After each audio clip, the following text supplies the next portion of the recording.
Role. इन दिनों ज्ञानवापी मस्जिद और श्रृंगार गौरी का मामला सुर्खियों में है। हमारे साथ हैं इतिहासकार राम प्रसाद जी। हम उनसे जानने की कोशिश करते हैं कि क्या आखिर पूरा मामला है, क्या है ज्ञानवापी मस्जिद स्वयंभू विश्वेश्वर विश्वनाथ का इतिहास। राम प्रसाद जी बताइए, आखिर ज्ञानवापी मस्जिद का क्या इतिहास है, क्या नक्शे या विश्वेश्वर विश्वनाथ कहें, जो भी कहें। विश्वनाथ विश्वेश्वर ज्ञानवापी मंदिर है, हम उसको मस्जिद कभी नहीं कहते।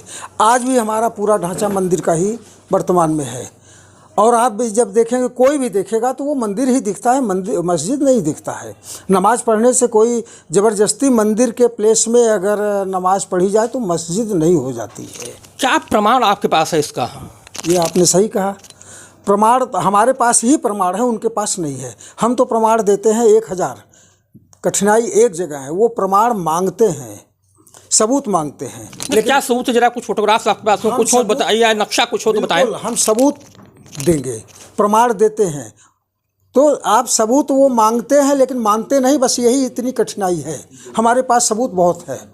जरा सबूत दिखाएं आप। और देखिए वर्तमान में जो ढांचा है, ये ज़रा सा आप देखिए साथ में, ये ढांचा क्या कहता है, ये मंदिर का है या मस्जिद का है? वर्तमान में मौजूद है ये ढांचा। हमारा सबूत यही है, कंप्लीट ढांचा, कंप्लीट मंदिर, कंप्लीट तहखाना वो मंदिर का ही पार्ट है। और तोड़ करके अगर कुछ बना दिए हैं तो ऐसा कुछ नहीं हो सकता है। तो हमारे पास सबूत है, हम मंदिर का भी सबूत देंगे, तहखाने में हमारे अवशेष हैं उसके सबूत देंगे, कलाकृतियों के सबूत देंगे जो हमारे बने हैं वहाँ पर, हमारे घंटे का सबूत देंगे, जो घंटे की आकृतियाँ आप दिखाइए, हमको क्रमशः दिखाइए क्या क्या सबूत आपके पास है, किस तरह के फोटोग्राफ हैं। देखिए पहले हम आपको दिखाते हैं, जरा इसको आप गौर से देखिए। ये पश्चिम और दक्षिण का ये पोर्शन है, इसको क्या कहेंगे देख के? अगर इसको आप डिटेल में देखना है तो आप ये देखिए, इसको आप क्या कहेंगे? मस्जिद का सबूत है क्या? इसको आप क्या कहेंगे? मस्जिद का सबूत है क्या? इसको आप क्या कहेंगे? मस्जिद का सबूत है क्या? क्या है इस फोटो में? हाँ, मंदिर जब बनता है तो मंदिर में, हिंदू मंदिरों में, मंदिर तो हिंदुओं के ही होते हैं, और जब हिंदू कोई मंदिर का निर्माण कराता है तो अपने तरीके से उसकी कलाकृतियाँ, उसके प्रतीक चिन्ह, उसके ओम, स्वास्तिक, घंटा और बहुत सारी चीज़ें, कमल, पंखुड़ियाँ, ये सब इसमें बनाई जाती हैं, समझ रहे हैं। और आज वर्तमान में यह मौजूद है, जो मैं फोटोग्राफ आपको दिखा रहा हूँ, वर्तमान में देखा जा सकता है। बस ये है, पहले बैरिकेटिंग जो है 30 में ऐसे हुआ, अब बैरिकेटिंग 30 फीट ऊंची हो गई है, जो वर्तमान में नहीं दिखती है। ढांचे को ढका गया है, लेकिन अंदर वही हमारा 2 मांग है, तहखाना खोला जाए, ऊपर जाने दिया जाए। और क्या तहखाने में क्या है, अंदर क्या है, ये बताइए ना, क्या है मंदिर के सबूत? हम तहखाने का भी आपको फ़ोटो दिखाते हैं, एक ही फ़ोटो हमारे पास उपलब्ध है। ये है तहखाने का वो फ़ोटो, ये पत्थरों के अवशेष रखे गए हैं और साफ साफ दिखाई देते हैं, चूँकि बहुत बड़े हैं, ये पत्थर बहुत बड़े बड़े रखे गए हैं। बहुत बड़ा तहखाना भी है, और तहखाने में कोई छोटा वो नहीं है। और उस सबूत क्या है, जो पत्थर रखे गए हैं, उन टूटे फूटे पत्थरों में जो कलाकृतियाँ, जो डिजाइन, जो चिन्ह बने हुए हैं, वर्तमान में जो ढांचा खड़ा है उसमें भी वही है। क्या है ये बताइए ना, वो मूर्ति के अवशेष हैं कि चित्र हैं कि हिंदू धर्म स्थल से संबंधित चीज़ें हैं? हमारे सारे जो धार्मिक चिन्ह होते हैं या जो कलाकृतियाँ उकेरी जाती हैं, पंखुड़ियाँ, कमल की पंखुड़ियाँ उकेरी गई, सूर्य के ग्लोब बनाए गए, वह सब चीज़ें जो है वो उसमें मौजूद हैं। नीचे तहखाने में जो टूटे फूटे पत्थर हैं उसमें भी मौजूद है, और जो वर्तमान में ढांचा है उसमें भी बना है। ऊपर तो ज्ञानवापी मस्जिद से गुंबद बने, अंदर क्या है, मंदिर के क्या अवशेष हैं? गुंबद तोड़ा गया 1669 में, तो मलबा गिरा। मलबा ये कहीं से और ढोके तो लाए नहीं, केवल उस गुंबद मलबे से 3 गुंबद और 4 इन्होंने छोटे छोटे मीनार चारों कोनों पर बनाए हैं। बाकी इनका कुछ नहीं है, वो भी हमारे मलबे से ही बना है मंदिर के। किस चीज़ का प्रमाण आपके पास है कि मंदिर अंदर से मंदिर ही है, मंदिर को तोड़ करके मस्जिद बनाई गई है? हाँ, हम लोगों ने इसीलिए कहा कि ऊपर का ताला खोलो। ऊपर की जो जहाँ ये नमाज पढ़ते हैं उन दीवालों पर भी जो चिन्ह बने हैं, जो हमारे पीछे के खुले स्ट्रक्चर में चिन्ह दिखते हैं, वो भी वही चिन्ह बने हैं। वही हमारे कमल की आकृतियाँ हैं, वही वो सूर्य का वो है, और वही सारे डिजाइन हैं, वही कलाकृतियाँ हैं, सब वही अंदर भी दिखता है। दूसरी चीज़, 4-4 फीट मोटी दीवारें थीं, 128 फीट ऊंचा मंदिर था। अगर टूटा, ये कहते हैं उनका पीछे का है, पीछे क्या है क्या पीछे? पीछे से तो हमारा पूरा स्ट्रक्चर दिख रहा है कि आपको चूना सफ़ेदी नहीं करने दिए, नहीं तो आप उसको भी ढक दिए होते। आज हम कुछ नहीं दिखाते, जो बचा है वही हम देखते रहते हैं। मैं अंदर भी गया हूँ, हम लोग सब घूमते थे। ये 30 साल से प्रतिबंध लगा जब राम जन्मभूमि आंदोलन में ढांचा ढह गया, तो यहाँ भी जलाभिषेक शुरू होने लगा कि अब हम काशी और मथुरा को भी मुक्त कराएंगे। एक बात बताइए, कहा जाता है कि अंदर 100 फुट का शिवलिंग स्थापित था, क्या ऐसे कोई शिवलिंग है या और भी क्या निशान है मंदिर के? आपको बताऊँ, हम मुगलों के और अपने बीच के इतिहास को नहीं मानते।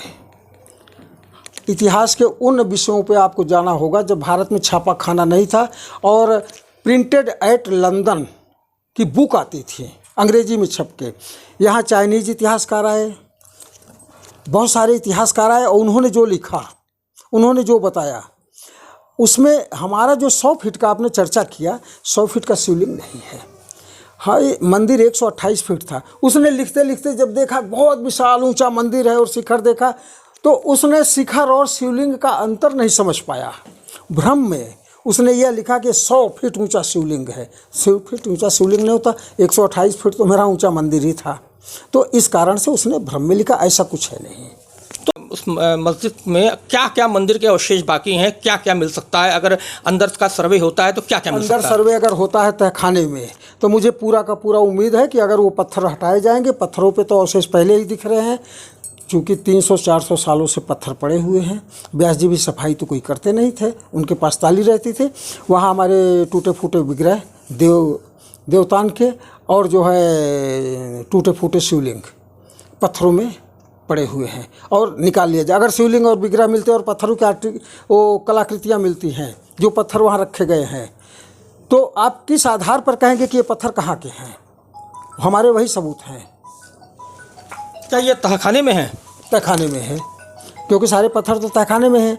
बाहर तो सब चीज़ें उसको प्लेन और सबूत किए गए हैं, लेकिन जहाँ श्रृंगार गौरी का पूजन होता है, वहाँ भी बड़े बड़े पत्थर लगा करके एक लाइन में लगाया गया है। जहाँ पूजन होता है, उन पत्थरों को पहले जो बेतरतीब पड़े हुए थे, अब ठीक से रखे गए हैं।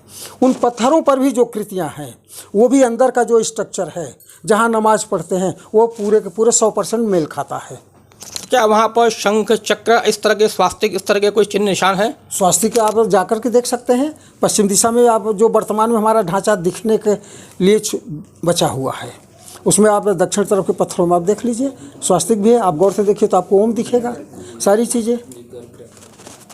तो मिला जुला क्या कहा जाए कि अगर मंदिर के अंदर, मस्जिद के अंदर सर्वे होता है तो वहाँ पर मंदिर के अवशेष निकलेंगे, क्या कहेंगे आप? मंदिर है तो मंदिर के ही अवशेष निकलेंगे, मंदिर की ही कलाकृतियाँ निकलेंगी।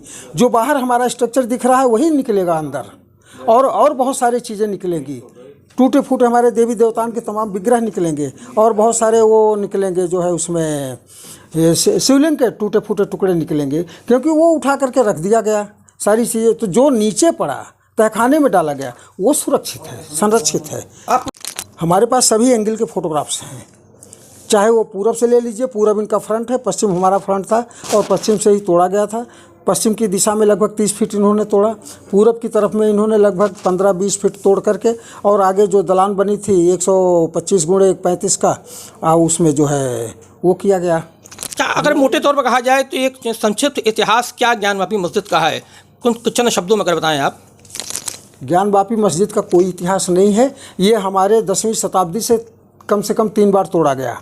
चौथी बार तोड़ा गया 1669 में।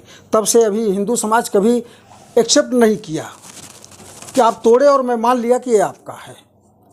वो सदैव संघर्ष करता रहा। 10वीं शताब्दी जब तोड़ा गया, समय आने पर हिंदू समाज ने उसका जीर्णोद्धार किया और सतत लगा रहा, जीर्णोद्धार के लिए प्रयास करता रहा। यही हालत अयोध्या में हुआ, यही हालत मथुरा में हुआ, अब काशी में भी है। काशी ऐसा थोड़ी है कि हिंदू समाज ने छोड़ दिया है उसको, वो अपने मंदिर का उद्धार चाहता है। तो ये मस्जिद के अंदर तो पूजा होती नहीं रही, श्रृंगार गौरी की पूजा होती रही, बाहरी दीवार पर जो स्थापित है श्रृंगार गौरी। माँ श्रृंगार गौरी की पूजा पहले भी होती थी, बीच के कालखंडों में काफ़ी समय बाधित रहा।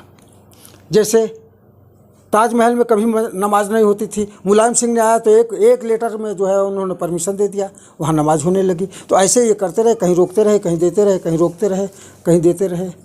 हिंदू समाज हमेशा संविधान का पालन किया, संविधान के दायरे में शांतिपूर्वक तरीके से वो अपनी चीज़ें प्राप्त करना चाहता है। श्रृंगार गौरी की मूर्ति है क्या वहाँ पर? नहीं, इस समय कोई मूर्ति नहीं है, कोई मूर्ति नहीं है वहाँ पर। क्या है वहाँ पर? बस वो एक पूजा का स्थल है और उसी पर हिंदू समाज पूजा करता है, करता चला आ रहा है। तो कुल मिला जुला क्या कहा जाए कि वो मंदिर है कि मस्जिद है कि अभी विवाद में है? विवाद तो ज़बरदस्ती आप खड़ा कर दीजिए किसी चीज़ में, हमारा तो 1000% वो मंदिर ही है। आप इतिहास के दायरे में ले लेंगे और कोई इसी तरह से सबूत मांगेंगे, वो आपको मिलेगा।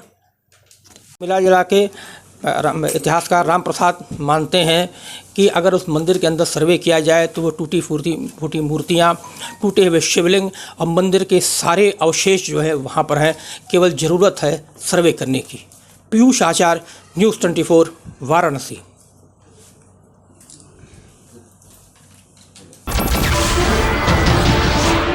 नमस्कार, मैं हूं मानक गुप्ता। अगर आपको हमारा ये वीडियो पसंद आया हो तो इसे लाइक और शेयर जरूर करें और हाँ, हमें सब्सक्राइब और फॉलो करना ना भूलें ताकि आप देश और दुनिया की कोई खबर मिस ना करें। तो जुड़े रहिए हमारे साथ और देखते रहिए न्यूज़ 24।